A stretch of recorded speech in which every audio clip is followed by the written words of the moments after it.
Okay, so now we have done the immediate spin cross match. So the next what we do is we add Bliss, so our potentiating agent.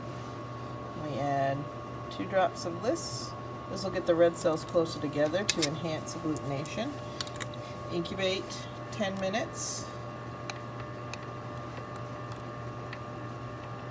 Okay. So incubate, incubate, incubated. Pretend. Put this in. And balance centrifuge. Spin again. 15 seconds.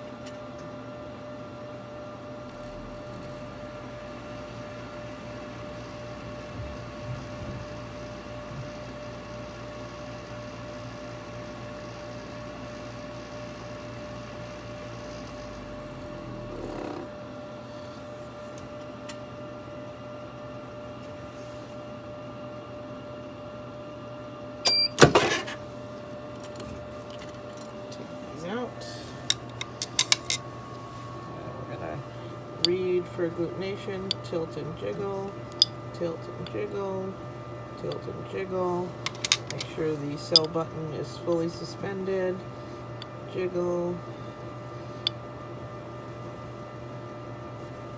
Okay, so we still have a negative result. Okay, so then we're gonna put them back in.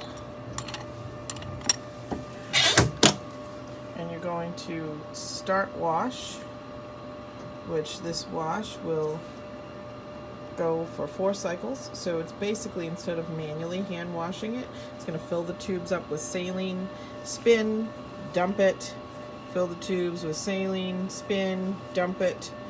So everything that you would do by hand, the cell washer will do. So once you do that, pretend it's done. Okay, so the next is you add your IgG, and you add your IgG. Okay, once you add your IgG, again, just put it down, spin it, take it out, and what you're going to do is your final result, you're going to end up reading again for agglutination. Once it's negative, you're going to add your check cells. Okay, so these right here, your Coombe check cell. You're going to add a drop of check cells. Again, it's checking to make sure that you added this IgG reagent.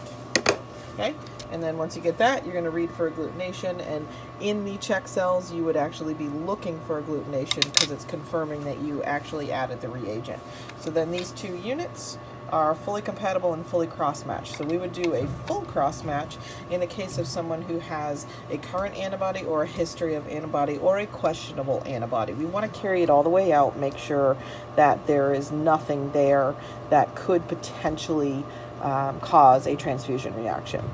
Typically, the everyday transfusion is either an immediate spin cross-match. If you haven't updated to electronic cross-matching, I had to manually cross-match this patient because this patient had no history in the computer other than our current sample. So we have to have 2 types on file to be able to do an electronic cross-match, which is essentially assigning it and having the computer do the checks, no tube testing. Okay, there's full cross-matching in a nutshell.